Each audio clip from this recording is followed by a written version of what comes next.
Let's go! Microsoft and Xbox continue to take out the trash that's called Bethesda. Well, we're back talking about Xbox, and yesterday's events where Xbox closed for Bethesda Studios really gave me some time to reflect on the history of this company. Same. I started liking Xbox suddenly, and Microsoft for their good decision making. Extremely rare you all see me that pissed off in videos. I typically just keep the emotions in check, not only because I feel gaming lacks a lot of level-headed voices, but also for when I am authentically, genuinely pissed off. I just feel at complete liberty to tee off because I almost never do. I feel like we're in a day and age with fake outrage, people trying to farm clicks just by pretending to be pissed off at things. That's my approach. So yeah. I would say we live in a day and age where people are gonna fake being in whichever direction that they think it's gonna get them the most clicks and views and most social clout. For example, a non-stop Bethesda fanboy that says always that Bethesda is amazing and they do nothing wrong, even though everything they do is complete garbage. Yeah, this video may be tame in comparison, but I can't promise that certain topics won't set me off. But as I was reflecting, I was thinking of the original Xbox, one of my first ever gaming consoles, and how you couldn't pull me from that thing, man. I mean, the exclusives on that system were incredible and so weird at that. I think of Oddworld Munch's Odyssey, one of my favorite games ever. I think of Death Row, one of the most underrated games ever. And then you look at the Xbox 360 and how it was just a timeless period for gaming. You know, everyone has a memory with the Xbox 360, Xbox Live Party Chat, multiplayer gaming. Nowadays, you look at some of the JRPGs that Xbox got exclusively, and I think today's fans would faint looking at something like Lost Odyssey and going, y'all had an exclusive Final Fantasy game from the creators of Final Fantasy? That's insane to think about. But that was what Xbox was capable of. And you look at them in these last two generations between Xbox One and the series consoles, it just feels like those moments there were pure lightning in a bottle moments, and it's so hard to fathom how they could ever get back to those glory days, even with an exciting slate of upcoming games. When you think of Fable, Fable is exciting? I'm sorry, but man, those two brain cells that are left in your small mind are doing overtime, rubbing against each other in the speed of light to create the idea, the notion that this Fable is not gonna be anything else but an absolute woke garbage bonanza disaster. You think of games like, hey, Fallout remasters, maybe a Fallout 5. Even when I think of stuff like that, I don't associate it with any sort of Xbox excitement. They're just games to me now. And I think that symbolizes a lot of the disconnect. The way it should be. You shouldn't be an Xbox fanboy. You shouldn't be a PlayStation fanboy. You shouldn't be a PC fanboy. You shouldn't be any kind of fanboy. Games are games, and as long as they're good, you should be happy. I don't care from where, who, or whatever my games come from, as long as they're good. From the brand that many have experienced. And it's a bummer. I know many people associate my channel as like, you're an Xbox channel. Dude, I'm a gamer. I like video games, and I like when video game companies thrive, especially ones who are taking really interesting risks. And when they walk back on them for really safe options that I think are going to be boring in a couple of years, it's extremely frustrating, especially when studios that paid. My man is not getting the review code for Elder Scrolls 6 after these two videos. No way they're giving him a review code. The price, it was of no fault of theirs for certain decisions that were made that led them to this demise. Nonetheless, we're going to get a little deeper into that today because IGN had a report on Redfall and some planned updates for the game that have now been shut down. One in particular, I have to say, I am very I'd really want to see the updates for this masterpiece. It's going to be great. upset did not make it out because it was arriving very soon. We have updates on Perfect Dark where the initiative just continues to piss away time and budget, and I don't know how they got such a long leash compared to these other teams, but we'll get into that. We have execs cozying up and coddling other execs on Twitter. Dude, it makes me absolutely sick to my stomach. We'll talk about all of it, but ladies and gentlemen, welcome. Consider subscribing. Let's start off at the top here. Arcane Austin was working on a big Redfall update for May before Microsoft ditched the game and closed the studio. The now abandoned Redfall had a roadmap of support. Bruh. Okay, listen, there is no update that anyone could make for Redfall that would actually fix the game. It's impossible. It's just fundamentally garbage. That was actively being worked on here before Microsoft scrapped all development and closed its developer, IGN can reveal. Arcane Austin was working on DLC and updates for the game with the expectation they would release until very recently, IGN understands, suggesting Microsoft's internal announcement today, or yesterday in this case, it was closing the developer as well as Hi-Fi Rush Studio Tango Gameworks came as a shock to staff. If you sign on Twitter, you'll see for yourself. No one saw this coming. This wasn't one of those moments where it's just we as the gamers didn't really see it. No one cares. Except him and Young. Yeah, literally no one cares. Small, insignificant studios that make extremely niche things get closed down. Wow. Oh, wow. I care so much. Arriving. I mean, you can maybe, again... And by the way, if you like those games, that's fine. But on the grand scale of things, none of these things matter. None of these studios matter, especially for someone as large as Xbox. From the outside looking in, see Redfall and how bad it was for Xbox and justify it. But I feel like many of us understood, oh, the time has passed for Redfall developer Arcane Austin to be shut down 1 year later. And here they are, doing exactly that. The article continues, IGN was told... Why would the time to shut them down pass? I completely don't get it. You can be shut down at any moment. Most of the time, people don't even know that they're getting shut down in these situations. Because, you know, if rumors of you getting shut down start to circulate, people are going to start looking for new jobs. They're going to treat their current position as worthless. They're not going to put in effort. You know, that's not something you tell people in advance. Okay, we're going to now remove you. And, well, hopefully you keep on working while we're deciding on that.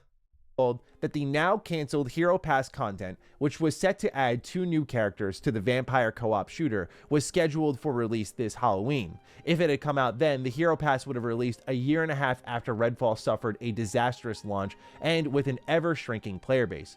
Reached by IGN, representatives for Xbox and Bethesda declined to comment. However, the offline mode failed to materialize. IGN understands Redfall's May update would have added the ability to play offline, which in turn would have helped with keeping the game alive in the future. Unfortunately for its players, it will never see the light of day. Hi, It's me, probably #1. Considering there's an average of, what, 40 players, 20 players playing Redfall?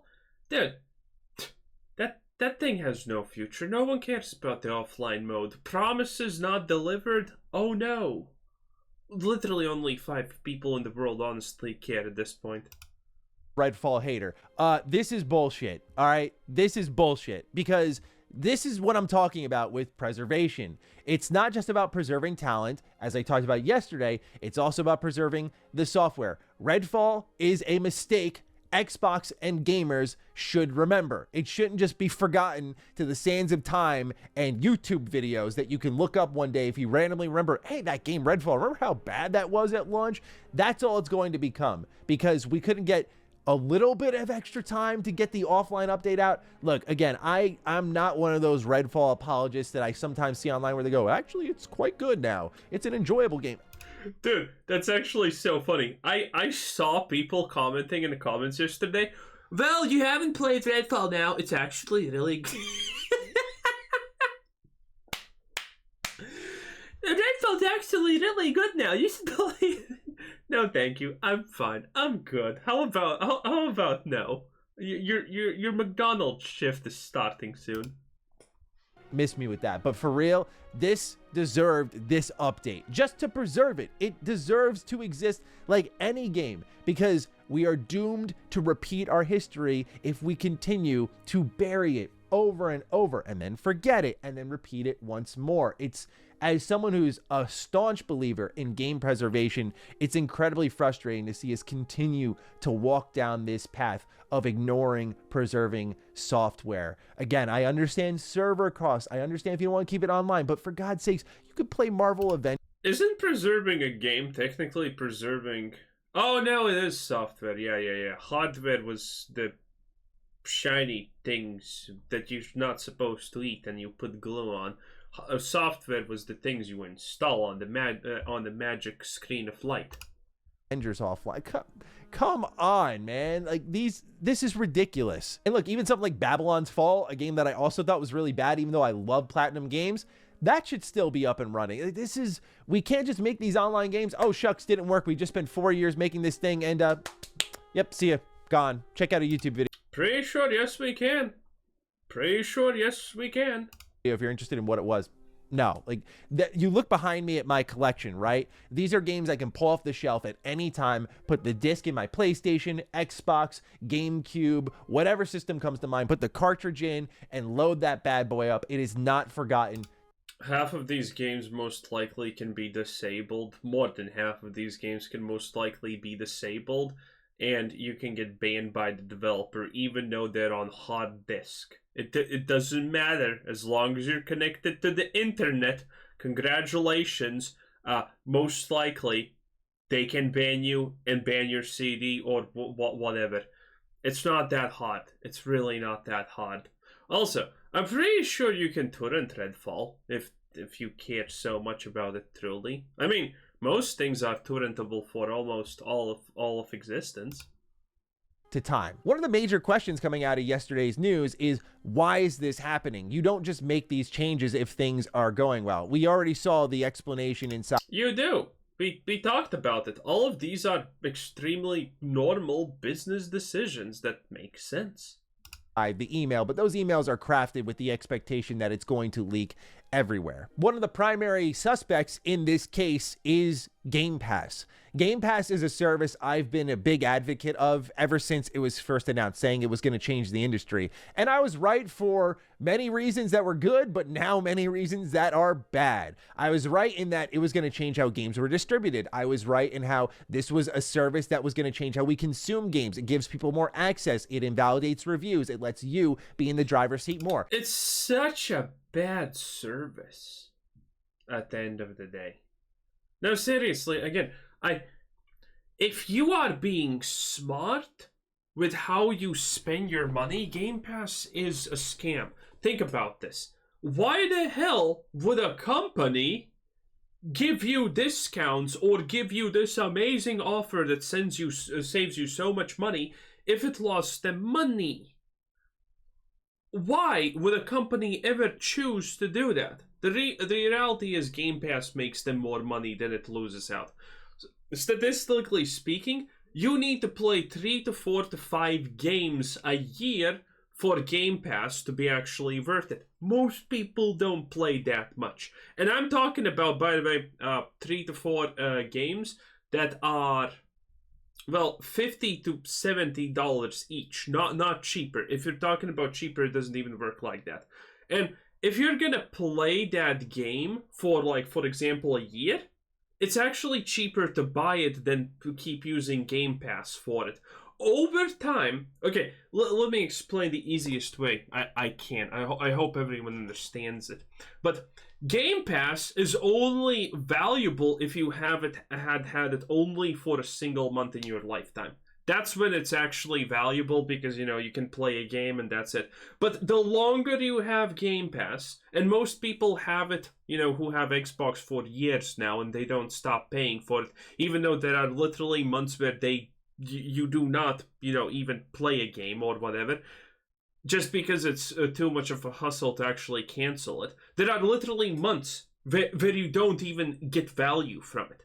And then the longer you have purchased Game Pass, the less good it is for a consumer, because at that time, if you have owned Game Pass for 5 years and you have played I don't know how many games, chances are you have only played like 1 or 2 games long enough, which means you would still be saving money if you just bought those games but didn't have the Game Pass for 5 years. It is crazy how inefficient Game Pass is to save people money, and how people think that Game Pass is amazing in value. I think all of that is great for gaming, beyond the obvious in that you save money with the games that you're playing. But the bad, I did not consider then. We've only seen it play out over time. People are not buying games. It's clear that multiple millions of players, which we're seeing for things like Starfield, which we're seeing for things like Hi-Fi Rush, is not equating to game sales, despite being fed corporate lies saying that Game Pass is leading to sales. We're not seeing that often enough to maintain certain studios, clearly. If you look very closely at the numbers that we've been sparingly given on Xbox Game Pass, it's not growing much. The last number... Oh, the Game Pass thing also is a pretty neat way for Microsoft to pretend that Xbox is winning on so many things. Like, for example, Starfield. It's a complete failure. Like, everyone watching this video understands and knows that Starfield, without question, is a failure. Even if you like the game for some reason, like it's your first, role-play-ish type of game and you're a COD player or something, you're probably still like, it was kind of okayish, but nothing actually good. Everyone knows Starfield failed. Everyone knew that Starfield's gonna fail. Well, half of the people knew that Starfield is gonna fail before it even launched, just judging by the trailers and whatnot. Without Game Pass, they have absolutely nothing to say. They can attribute random people just playing Game Pass and playing Starfield because it has a lot of hype on Game Pass for free and saying, oh, look at how many people playing Starfield. It's super successful. It's not. It's not. It's just a cheesy and easy way to get people believing that, oh, this game is really successful and whatnot. Everyone knows Starfield failed at the most tremendous level ever. And Game Pass did not save it. Game Pass is bull. Number we got was 33 million subscribers on Game Pass, which sounds great on paper, but that was when it was originally in the mid 20 millions, which also sounded great on paper. But this new figure that they presented during the Xbox business update actually arrived when they had folded in Xbox Live Gold members into Game Pass, which showed that very little of the service had actually grown beyond those new members being folded in. Xbox is struggling dramatically to gain new Game Pass subs, and the stats are showing it beyond that. Matt Piscatella of Circana wrote, growth of the video game subscriptions spending has stalled, according to Circana's Game Markets Dynamics reporting. April 2023 sub spending in US was only 2% higher than April 2022. Finding new subscribers beyond the console ownership base has proven very difficult thus far. And now here we are in 2024 where he says, and it's still stalled. March 2024. Well, I was wondering what kind of statistics are we going to talk about, because I haven't actually seen them. Everything that you can gauge about Game Pass not being successful and Xbox struggle is the things that they are doing. They are extremely actively trying to battle PlayStation. They are extremely aggressively taking very well-known game studios to add to their collection and library of games.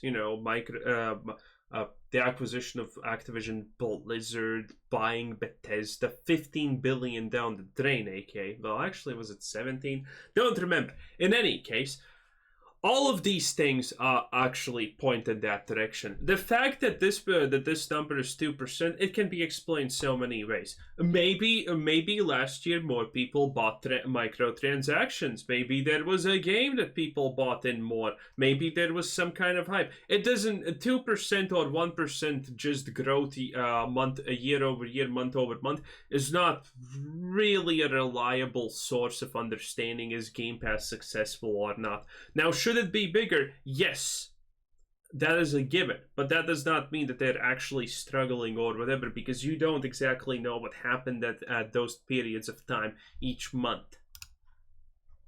For non-mobile video game subscription spending was only up 1% versus the April 2023 figures that got me to post the below last year. This is a really bad sign. Why is that? Xbox just had a massive year of things pumped into Game Pass, to be fair. Excluding Redfall, you had a lot of great games dropped into Game Pass, not just in first party, but third party as well. Focusing on first party, you got Hi-Fi Rush, you got Forza Motorsport. Hi-Fi Rush, no one cares about it. It's a super niche thing. It's sold way outside of the realm of expectation of Microsoft, but who cares? It's a super niche thing. Even if it sells 3 times better than expected, it's still a drop in the bucket and no one cares about it at the end of the day. That's just reality, boys. Starfield was trash. Forza, who cares? You got Starfield, which was like your most hype game of the generation thus far. And that shows a lot of sadness. And that clearly wasn't enough to move the needle. Even though Starfield was said to move the most Game Pass subscriptions in a single day, that didn't lead to any more growth than a single % from last year. I believe this. Obviously, you know, if you this is the value of Game Pass, okay? This is what I said. If you own Game Pass for a month, you're winning. But only if you own for a month. So, you know, Starfield comes out. Are you going to spend $70 on it? No. But paying like $10 for 1 month of Game Pass subscription to check it out, kind of worth it. Kind of actually maybe worth it. Who knows?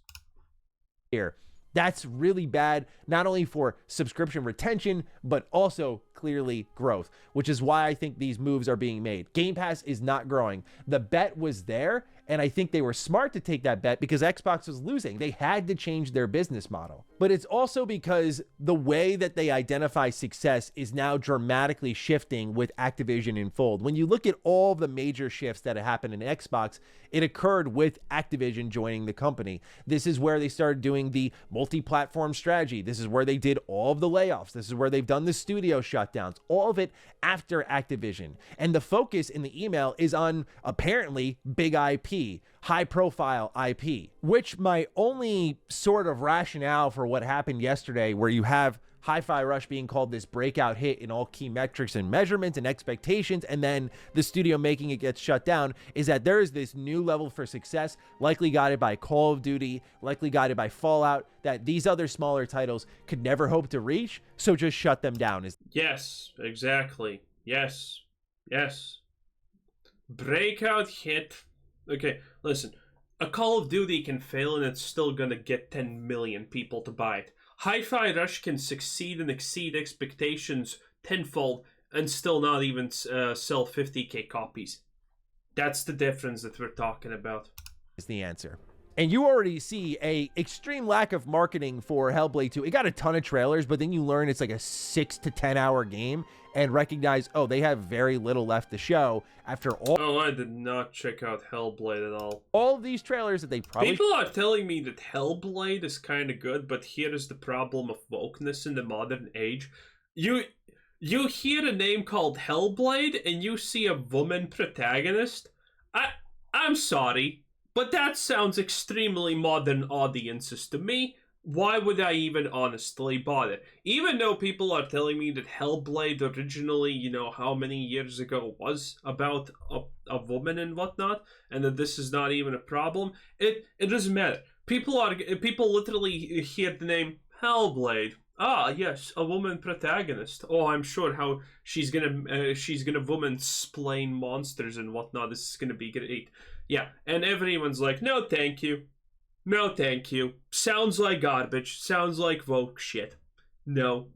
They should have held off on, and now we're 2 weeks from launch and nothing. And this is the exact type of game that Xbox is moving away from, which I think sends a scary message to companies like Ninja Theory. I even worry about my beloved Obsidian, man. Like, they love the AA spirit. Avowed is very AA in spirit. You have games like The Outer Worlds 2, which I think are going to be AA in spirit. You have Grounded, and they're moving that team onto something new. Like, this is a company that has a AAA size and scale and budget afforded to them, but they spend it on a bunch of smaller middle-tier projects that I think work out really well for them. So I wonder if Xbox is going to start mandating, like, hey, enough of this experimenting stuff. You're going to make New Vegas too. I mentioned execs defending execs. We have Mike Ibarra, who is for... No, that doesn't sound like it. Because Obsidian still has a shot at actually making something really good. They still have a shot at making another Fallout New Vegas.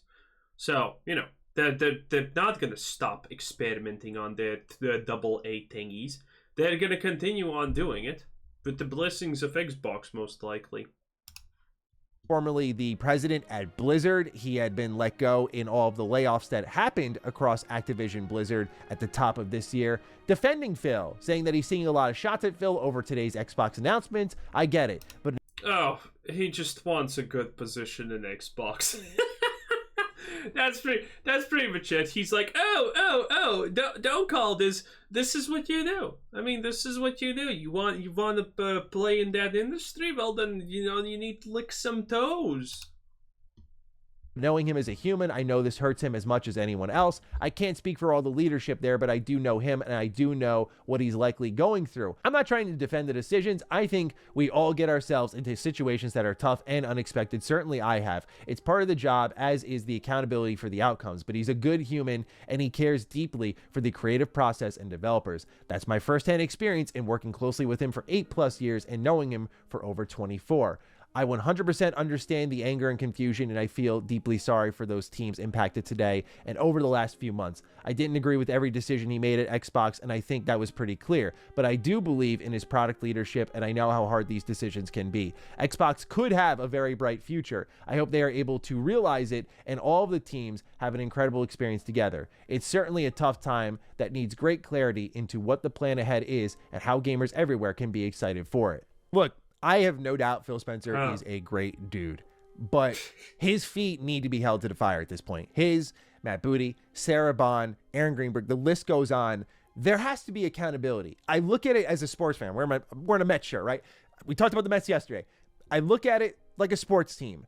When you are in a results-based business, it's not the talent that pays first. It is the coach of the team. How many times have we seen a team that's very good is struggling, and then they fire the current manager, they bring in a new manager or coach to replace them, and the team figures it out. There's a new spark there. All I'm saying is if we're... I'm no sports fan, but I'm pretty sure that's actually not that common. Most of the time it fails. Most of the time, I'm pretty sure that fails. If we're in a results-based business and you're taking down companies because they're not getting the results you want, then why does that same logic not apply to the people who are making these orders, these mandates, organizing these companies, and not getting the results in the... It's so frustrating that someone understands this little. The people at the top are doing what they're supposed to do. They're redistributing resources to the places that are going to achieve most things. It doesn't matter that it doesn't. Those small studios, the one that made Hi-Fi Rush, was never supposed to actually, make it big. They just wanted to see how small things work and how good they can make them. And after they decided it's not going to work out, they just, redistributed all the people that actually are good to things that matter more. It's what? Why would the people at the top have to pay for making good decisions? First place. I get where Mikey Barr is trying to come from, but this CEO coddling CEO shit just blech, gross.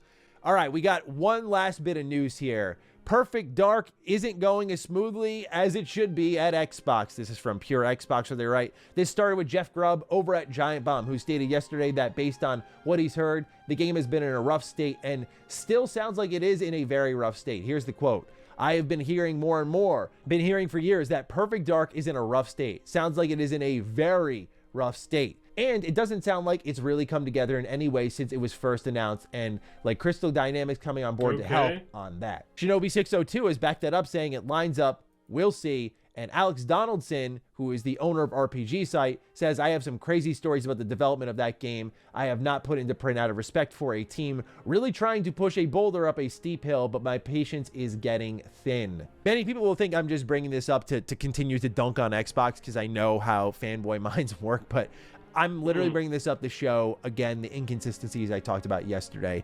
Xbox's logic with letting these teams go just does not line up with the past problems of their prior teams. Technically, 343 should be shut down. Technically, the initiative should be shut down. If we're in a results-based business, they're not getting results, they're spinning away, wasting budget, wasting time, wasting IP. These companies should not exist today by their logic. Am I advocating for it? Hell no. I want them all to stick around. I want to see Perfect Dark come out. I want to see Halo thrive under 343. I want to also see Arcane Austin get a second chance just like Bethesda Game Studios got with Fallout 76, like Machine Games got with Wolfenstein Youngblood. Both those teams got second chance. I mean, Bethesda getting a second chance with Fallout 76 is not a good thing because they failed. I mean, how long are we going to cuddle Bethesda at this point? 76, complete disaster. Fallout 4, already not that great. Nice, but none, not that great. Already kind of the predecessor of the downcline, right? Then we have Redfall, which again was 100% Bethesda made. Okay, Todd Howard went on record and said, "Yeah, we actually kind of did everything for 76. Not a single decision went past by me. So 76, not 76, but Redfall is a 100% Bethesda property. Okay." They have made so many gargantuous mistakes and failures in a row. They have not made a single game worth even a single shred of salt in a decade at this point. Bethesda does not deserve any kind of kindness or second chances. This would be quadruple chances at this point. Chances. I'd like to see Tango continue to build in what was apparently a breakout hit. I would love to see them continue to build that legacy when, after years of trying with Evil Within, kind of breaking through, it was an amazing game, a hidden gem really, you finally get something in Hi-Fi Rush that everyone loves, everyone's celebrating, and you shut them down. Again, by Xbox's logic, these companies and these projects should just cease to exist, but they don't. And this is a problem with Xbox in general. Because they're big things. Yeah, Halo sucks. They have failed after failed after fail after failure.